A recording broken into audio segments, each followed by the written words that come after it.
Halo guys, selamat datang di channel gue. Di video kali ini masih seputaran Vario 125 Out punya gue nih cuy.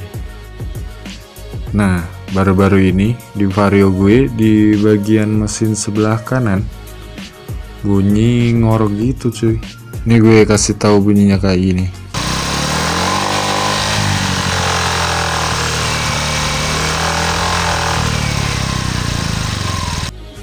Nah kayak gitu cuy, kenceng banget kan suaranya. Jujur awal ngedengarnya sih gue panik, takutnya mesin gue kenapa-napa. Tapi tenang cuy, pas gue denger-denger lagi suaranya tuh kayak di bagian luar mesin cuy. Nah bener aja dong, pas gue lihat ternyata yang bunyi tuh spakbor belakang cuy. Dikarenakan bautnya tuh nggak rapet sama si spakbornya ini, jadi otomatis spakbor tuh getar terus.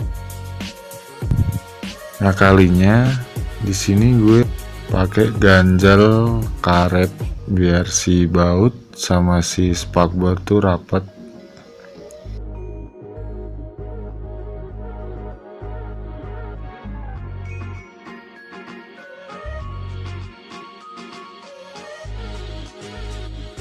Nah pas sudah dipasang gini nih hasilnya, bunyinya udah lumayan hilang kan. Mungkin buat kalian yang punya masalah yang sama di Metallica bisa aja pakai cara ini cuy. Oke cuy, mungkin cukup dulu di video kali ini, semoga bermanfaat. Jangan lupa di like, komen, dan subscribe ya. Sampai ketemu di video selanjutnya. See you guys.